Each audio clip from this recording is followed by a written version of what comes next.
I've never been chosen before," she whispered to the single father, her voice barely cutting through the quiet of the modest dinner table. The plates were simple, the food unremarkable, the kind of meal people share when they're not trying to impress anyone. The words hung between them, fragile and exposed, and he didn't rush to fill the space with reassurance or easy promises. He didn't reach across the table or interrupt her with comforting cliches. Instead, he stayed still, listening, letting the silence settle. It wasn't awkward, but it was heavy, thick with everything she hadn't said. Years of being overlooked, replaced, tolerated but never truly chosen. She kept her eyes on her plate, already bracing herself for polite sympathy or a gentle excuse disguised as understanding. This was usually the moment when people softened their tone, said the right things, and slowly began to pull away. He had seen that pattern too, in different forms in his own life. As a single father, he had learned how quickly words could collapse under pressure, how easily promises were made when nothing was at stake. So he said nothing.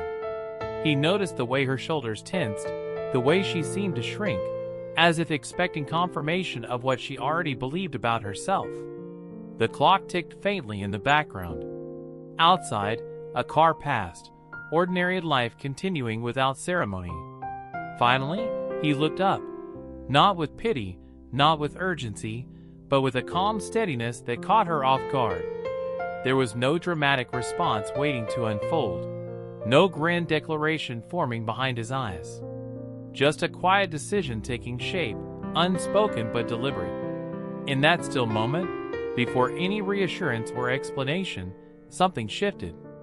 She didn't know it yet, but the absence of immediate comfort was the first sign that this time might be different, that what came next wouldn't be about saying the right thing, but about doing something that would change the way she understood what it meant to be chosen. They both carried quiet rejections that never announced themselves loudly but shaped everything beneath the surface. His came from years of learning how quickly people promised help and disappeared when life became inconvenient. Raising his child alone taught him restraint, how saying less often meant doing more, how stability mattered more than intensity. He had learned, slowly and sometimes painfully, that promises could sound generous while being empty, and that his child didn't need grand words, only someone who showed up every day. She sensed this difference almost immediately. There was no rush in him, no effort to charm or convince, no pressure disguised as affection. That unsettled her. She had grown used to affection that burned fast and faded just as quickly, to being chosen temporarily, conditionally, only when it was easy. Calm presence felt unfamiliar, almost suspicious. She wondered if his quietness meant hesitation, if his steadiness hid distance rather than intention. As they spent more time together, she noticed how his life moved in careful rhythms. School schedules, grocery lists, bedtime routines. None of it romantic, all of it real. He never spoke about the future in dramatic terms, never painted pictures of what could be. Instead, he focused on what needed to be done that day, that hour. She watched him navigate responsibility without complaint, without needing recognition, and it confused her more than charm ever could. Part of her wanted reassurance, words she could hold on to, something definite to quiet the doubt that followed her everywhere. Another part of her was tired of words entirely. She began to wonder if commitment could exist without declarations, if being chosen might feel less like fireworks and more like quiet alignment. Still, uncertainty lingered. She had learned to protect herself by expecting less, by preparing for the moment people stepped back. And yet, sitting across from him, she felt the unfamiliar tension of hope pressing gently against caution, unsure whether his calm presence was simply kindness, or the beginning of something that would require her to believe differently. It started with something small, almost unnoticeable. Standing in the grocery store aisle, he paused and asked her which brand of cereal made more sense, the cheaper one or the one his child liked better. It wasn't framed as a test or a favor. It was practical, ordinary, and sincere. She answered instinctively, then hesitated, surprised by how natural it felt to be asked. In her experience, decisions were usually already made by the time her opinion was invited. Here, he actually waited, listening without checking his phone or scanning the shelves for something better to do. Later that week, he mentioned his schedule out loud, not as an announcement but as an open thought. School pickup ran late on Thursdays. Dinner had to be quick those nights. He asked if that timing worked for her, adjusting without hesitation when she said it did. There was no romantic framing, no suggestion that her presence was an exception. He spoke as if her availability mattered in the same way his responsibilities did. It left her quietly unsettled, unsure whether to feel included or cautious. When plans shifted unexpectedly, he told her right away. No excuses, no vague apologies. Just clear communication. She noticed how rarely she felt confused around him, how little energy she spent guessing where she stood.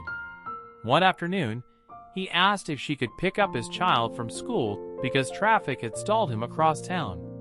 The request wasn't dramatic or emotional. It was matter-of-fact, grounded in trust. She agreed, her hand slightly shaking as she parked outside the school. Nothing extraordinary happened. The pickup was routine, almost boring. And yet, as she waited, she felt the weight of what he had done. He had trusted her with a responsibility that mattered more than impressing anyone. That night, he thanked her simply, without exaggeration. He didn't frame it as a favor he owed or a debt she had earned. It was acknowledgement, plain and respectful, and it stayed with her longer than praise ever had. She began to notice patterns. He checked in before making plans. He adjusted without resentment. He considered her presence even when she wasn't there to see it. These weren't gestures meant to win her over. They were habits. Still, doubt lingered. Inclusion felt unfamiliar, almost fragile. She wondered how easily it could disappear, how quickly routines could revert to her absence. She told herself not to read too much into ordinary moments. But one evening, as he casually mentioned rearranging his week to make space for something she needed, she felt a quiet shift inside her. And for the first time, she wondered what would happen if someone else noticed this too, and questioned whether she truly belonged there. The first time it happened, she almost missed it. A casual family gathering, nothing formal, just people talking over one another. Someone referred to her as a friend, and she felt the familiar tightening in her chest, the quiet correction she never voiced. He heard it. He didn't interrupt or raise his voice. He simply continued the conversation, naturally including her perspective, mentioning plans they had discussed together, speaking as if her presence needed no clarification. The correction was subtle, but unmistakable. She watched the exchange carefully, waiting for discomfort, for tension to rise. It didn't. The moment passed without friction, leaving behind something steadier than reassurance. He hadn't defended her. He had assumed her place. At the school, it was less subtle. A staff member hesitated when she stood beside him, directing questions only toward him. She prepared herself to step back, to fade politely into the background. That was the role she knew best. He noticed immediately. When decisions were discussed, he turned to her without prompting, asking her thoughts, acknowledging her input in the same tone he used for his own. No emphasis, no explanation, just recognition. Later, she asked him about it, unsure whether to thank him or apologize. He seemed surprised by the question. To him, it hadn't been an action worth noting. It was simply how things were done. The X was more direct. The tension was unavoidable, the air sharpened by history and unresolved emotions. When her presence was questioned openly, she felt herself braced for discomfort, for compromise, for silence. He didn't argue. He didn't justify. He calmly stated her role, clearly and respectfully, as if it had already been established long ago. There was no apology in his tone, no need for permission. She realized then that he wasn't reacting. He was setting a standard. Not loudly, not dramatically, but firmly enough that no one challenged it further. The conversation moved on, leaving her quietly stunned. That night, she lay awake replaying the moments. It wasn't that he had protected her. It was that he had never treated her position as fragile. And as comforting as that felt, it also raised a question she couldn't ignore anymore. What would happen the first time choosing her actually cost him something? She didn't notice it all at once. There was no single moment that announced the change, no gesture dramatic enough to stand alone. It revealed itself slowly, through repetition, through the quiet accumulation of choices that began to feel intentional. Plans shifted without explanation. He scheduled errands earlier so evenings stayed open. He chose routes that passed closer to her place, not to surprise her, but to make it easier to stop by if time allowed.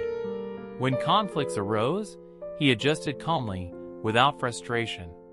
He never framed these changes as sacrifices. There was no sigh, no mention of effort. If anything, he seemed unaware they were noticeable at all.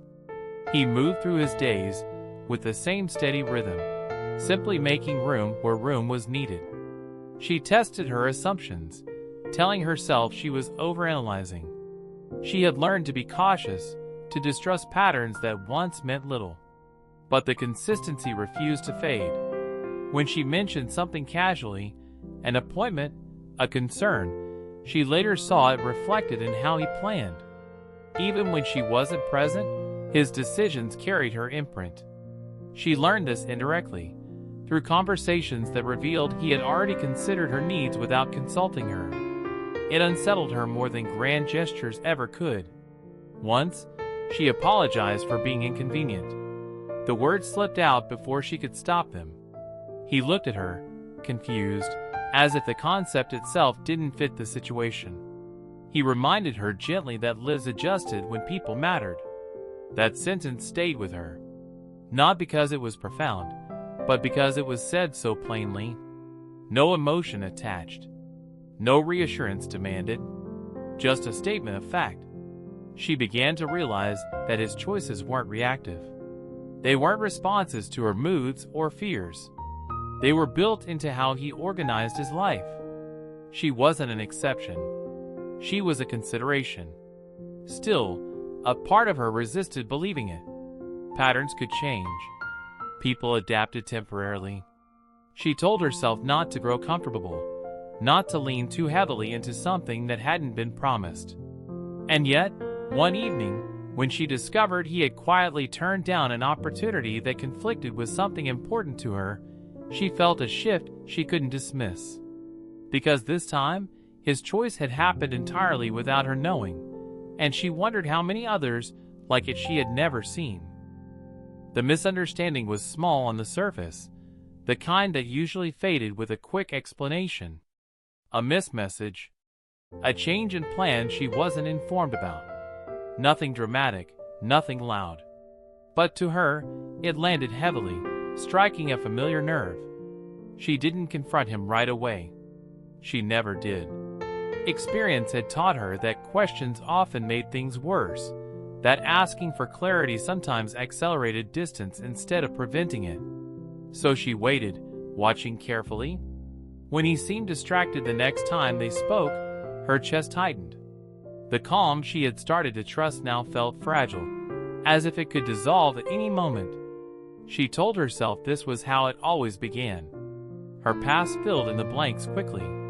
This was the stage where people grew quiet, where messages became shorter, where presence slowly thinned until it vanished altogether. She had lived this pattern enough times to recognize it without evidence. Instead of asking for reassurance, she did what she had learned to do best. She pulled back. Her responses became polite, measured.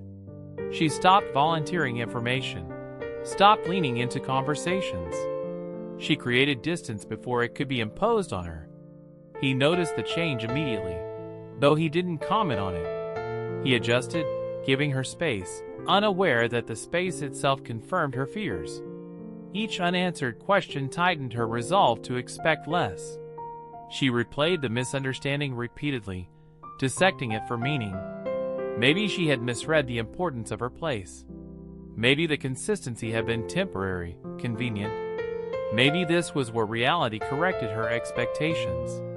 Days passed without confrontation. The silence between them wasn't complete, but it felt cautious, restrained. She interpreted every pause as confirmation, every neutral interaction as preparation for the end. She began organizing her thoughts the way she always did when bracing for loss. What she would say if he drifted away. How she would respond calmly, with dignity, as if it hadn't mattered as much as it did. By the time she convinced herself she was ready for the inevitable distance, she didn't realize something else was happening beneath the surface, because while she was preparing to be left, he was preparing to address what he thought he had failed to see. He didn't wait for the distance to resolve itself. The shift in her tone, the careful restraint in her responses, unsettled him more than conflict ever could. He recognized it as withdrawal, not disinterest, and that realization stayed with him. When he reached out, it wasn't to smooth things over. He didn't begin with explanations or justifications. He acknowledged the misunderstanding plainly, naming the moment he had failed to communicate clearly, taking responsibility without framing it as an accident. She listened carefully, prepared for defensiveness, for subtle blame. It never came. He didn't minimize her reaction or question her feelings. He accepted that his oversight had consequences, even if unintended. What surprised her most was what followed. He didn't promise it wouldn't happen again. He didn't ask for reassurance in return. He simply explained what he would do differently, adjusting his habits with the same quiet intention she had already learned to recognize. And then he followed through. Messages came when they should. Changes were communicated without delay. Nothing excessive, nothing performative. Just steady presence, reestablished without fanfare. She waited for the effort to fade, for the correction to be temporary. It wasn't. Days passed, then weeks, and the consistency held. He didn't treat the moment as a crisis resolved, but as information integrated. When she hesitated, unsure how much to trust this shift, he didn't push her forward or demand closeness. He stayed patient, allowing her to move at her own pace, his actions unchanged regardless of her caution. Slowly, the tension she had been carrying loosened. Not because she had been reassured with words, but because the pattern aligned again. His presence remained intact, unaffected by discomfort. She realized then that staying didn't mean standing still. It meant adjusting without resentment, choosing awareness over pride. And that understanding unsettled her more deeply than abandonment ever had. As she began to let herself believe in this version of being chosen, a quieter question emerged, one she could no longer avoid. What would it mean to stop preparing for loss, and instead, allow herself to remain? She didn't arrive at the understanding all at once. It settled into her gradually, through ordinary mornings and uneventful evenings, through routines that no longer felt fragile. There were no speeches, no defining moment where everything was declared out loud. Instead, she noticed how her presence was assumed, not questioned. Plans continued to include her without discussion. Her needs were anticipated without being negotiated. When adjustments were required, they were made quietly, without resentment or reminder. For the first time, she realized that being chosen didn't come with urgency or performance. It came with consistency. She thought about all the times she had mistaken intensity for commitment, words for security, passion for permanence. Here, none of that was necessary. His care showed itself in reliability, in the way he corrected himself when he fell short, in how accountability didn't threaten his stability. He didn't promise to always get it right. He simply proved that when he didn't, he would notice, acknowledge, and adjust. That was the difference. Love, she learned, wasn't something announced or defended. It was something practiced daily, often invisibly. It lived in shared calendars, honest communication, and the quiet reshaping of priorities. Being chosen meant not having to compete for space or reassurance. It meant standing on solid ground, knowing that presence wouldn't be withdrawn at the first sign of discomfort. As that understanding settled in, something in her softened. She stopped preparing for disappearance. She stopped bracing for silence. In its place grew a calm she had never associated with affection before. Not excitement, not fear, but safety. And in that safety, she finally allowed herself to remain, not because she had been promised forever, but because she was already being chosen every day in ways that required no words at all.